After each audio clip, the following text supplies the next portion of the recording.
Hooker boasted, "I have the finest army on the planet. I have the finest army the sun ever shone on. If the enemy does not run, God help them. May God have mercy on General Lee, for I will have none." Joe Hooker was plotting and planning a great campaign that would take his army across the Rappahannock yet again, but this time not straight at the city of Fredericksburg. Instead, Hooker would hold a portion of his army, under Major General John Sedgwick at Falmouth, across from the city, while marching the remainder north to swing down on Lee's flank. Lee, on the other hand, had sent almost half of his army away on a foraging mission under the command of Lieutenant General James Longstreet. This had to be done because the Confederate Army was always plagued by shortages of food, clothing, and other supplies and equipment. Remaining with Lee were the men of Stonewall Jackson's corps and 2 of Longstreet's divisions. Hooker had Lee outnumbered 2-1. Moreover, Hooker had gotten his army safely across the Rappahannock and Rapidan rivers and on Lee's flank. All that was left to do was crush Lee's smaller army of Northern Virginia and march on down to Richmond. If only it were that easy. Hooker's plan for the spring and summer campaign was both grand and encouraging.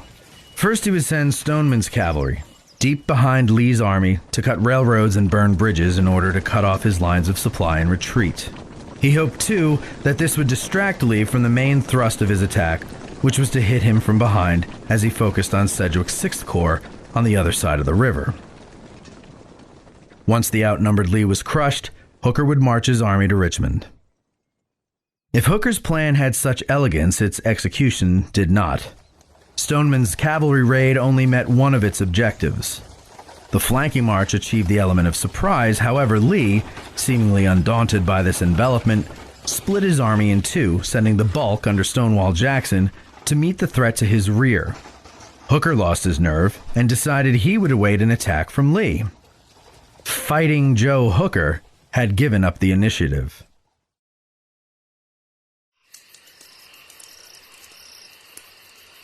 On the night of May 1st, Lee and Jackson held a council of war to decide on what to do next. Something needed to be done. They were badly outnumbered. Jackson told Lee that Hooker's right flank was in the air, a term meaning that it wasn't anchored by a topographical feature like a hill or a river, and that he knew of a road that could help conceal his troops as he moved them on a flanking march of the Army of the Potomac. When Lee asked which of his troops Jackson would require for the operation, Jackson's reply was simply, all of them. And so the next day, Jackson led his men, some 30,000 strong, on a dozen-mile march around the Union right. Holding the Union right, for now, was the pious Major General Oliver Otis Howard's 11th Corps, made up mostly of German immigrants. By afternoon, reports filtered into Howard's headquarters and to Hooker's about Confederate troops being spotted to the west of Howard's position, which was facing south. 3 colonels in Howard's corps reported personally to headquarters. All 3 reported being laughed at and sent away. Hooker, too, was receiving word that a large Confederate force was moving south away from the battlefield. He took this to mean that Lee was in retreat. Yet he chose not to attack the minuscule force still remaining in his front. Still, to err on the side of caution, he passed word along to Howard, too, with advice to protect his right from attack. "We have good reason to suppose the enemy is moving to our right," the order read. "Please advance your pickets for purposes of observation as far as may be safe in order to obtain timely information of their approach." Even Division Commander Carl Schurz reported to Howard his own observation of Jackson's troops, urging him to reorient the line and face west instead of its current facing of south. He was ignored. The attitude at the 11th Corps headquarters was that intelligence should come from the top down and not the bottom up. From the bottom, especially the bottom of the 11th Corps, it was nothing more than the frightened overreaction of those damn Dutch. Rather than take heed of the warnings he had received, Howard sent his only reserve, the brigade of General Francis Barlow, south to assist the 3rd Corps at Catherine Furnace, and went along with them to see what he thought was the main show. On his own initiative, General Schurz ordered 3 regiments to face west and sent patrols in that direction down the Plank Road. Even these resulting reports of Confederates on the right were scoffed at headquarters. Late in the afternoon, as Howard's men were preparing coffee and food, a massive wave of deer, turkeys, rabbits, and the like came charging out of the woods. At first, the Union troops laughed and jeered. Some probably thought of what a nice meal some of the animals might provide. But their amusement wouldn't last long, for hot on the heels of the wildlife came the wild-eyed troops of Robert Rhodes's Confederate division. Howard's 11th Corps was caught totally off guard. Rhodes's rebels swept through the Yankee camps as 11th Corps soldiers fled for safety.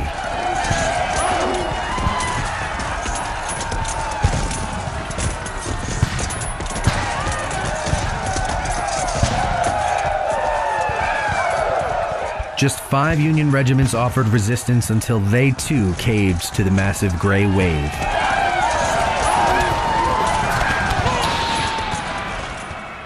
At Wilderness Church, Carl Schurz was able to wheel his division to face the approaching Confederate tide. One Union soldier observed, not more than 2 minutes before, Schurz's men were facing south. Now their front was to the west, in unbroken line, shoulder to shoulder, to stem the torrent of men. 20 minutes of firing and being outflanked on both ends of the line compelled Schurz to call retreat. Other officers in the 11th Corps were able to rally together pockets of resistance, which were easily overcome. One 11th Corps soldier remembered, "It was a perfect whirlwind of men. The enemy seemed to come from every direction." Captain Hubert Dilger's battery held its ground until it too was overwhelmed.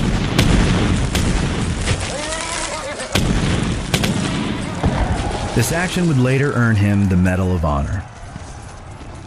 Returning against the steady stream of retreating men, General Howard, mounted on his horse, tucked an American flag under the stump of his arm which he lost in the Peninsula Campaign, waved his pistol, and tried to get his men to stop, rally, and stand with him. "Halt! Halt!" he shouted. "I'm ruined! I'm ruined! I'll shoot if you don't stop! I'm ruined! I'm ruined!" One observer determined that Howard was completely confused and bewildered, later adding, "None of us knew or cared where he went." Jackson's men pushed Howard's 11th Corps back nearly 2 miles. A phenomenon known as acoustic shadows kept Joseph Hooker and his headquarters in the dark until the 11th Corps men were upon them. The commanding general and his staff tried to beat their frightened comrades into submission with the flat edge of their swords. It didn't help. And some 11th Corps men were so frightened that they ran clear into the Confederate lines on the other side of the battlefield.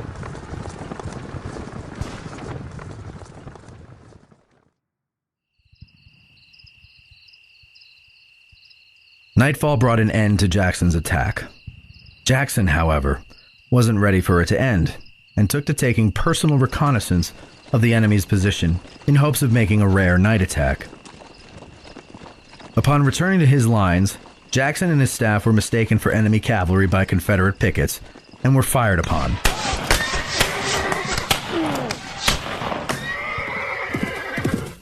Two of his aides were killed. Jackson was hit twice in the left arm and once in the right hand. While carrying him off on a litter, the litter bearers tripped and fell, dumping Jackson off the litter onto his left side. A.P. Hill was now in command, but he would soon be wounded through the calves. Then command of Jackson's corps went to Lee's cavalry commander, General James Ewell Brown Jeb Stuart. The 11th Corps lost 22% of its men, but that paled in comparison to the loss of what little respect their fellow Potomac Army soldiers had for them. They became an easy scapegoat for the Union defeat at Chancellorsville and marched to Gettysburg almost 2 months later under the weight of that shame. These same Confederates, but without Jackson, would again rout the Union 11th Corps on the right of the Army of the Potomac at Gettysburg. Such retreats in successive battles led them to being known derisively as the Flying Dutchman. Darwin Cody of Battery I, 1st Ohio Artillery, wrote, I say damn the Dutch. General Hooker soon ordered the 12th Corps to kill every man that run in the 11th. I saw a number of officers and privates shot trying to break through the guard. It served them right. A coward will soon play out here. We had one in our battery. The captain soon ordered charges made out against him. I hope they will shoot him. If I ever run, I am willing to have them shoot me. The Army of the Potomac was now bent back on itself like a horseshoe, and in a purely defensive position and mindset. Major General Daniel E. Sickles was the recently promoted commander of the 3rd Corps. By the end of May 2nd, the 3rd Corps was positioned on a prominence known as Hazel Grove. Hazel Grove proved to be a fine artillery platform, for it was high ground in a wilderness of woods and flat ground. Most importantly for Hooker, the Hazel Grove position essentially split Lee's army. By May 3rd, Robert E. Lee needed to dislodge the 3rd Corps from its hill in order to reunite his line.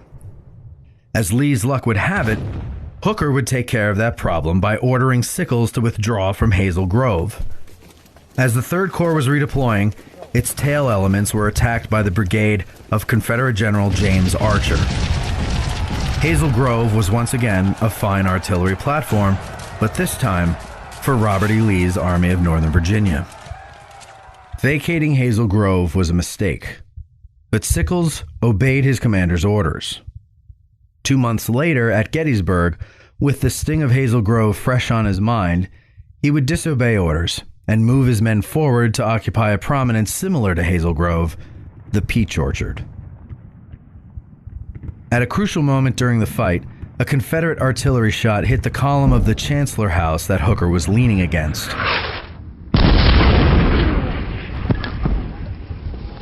He was unconscious for over an hour. Despite having a concussion, Hooker would not relinquish command. By May 4th, Hooker had had enough, and Lee noticed that the Army of the Potomac was making no movements to attack. He felt comfortable enough to send reinforcements to Fredericksburg, where the Union 6th Corps commander Major General John Sedgwick was attacking the scant force Lee had left there. Hooker sent no help or advice to Sedgwick, and soon, Sedgwick retreated back across the river. The Battle of Chancellorsville was over.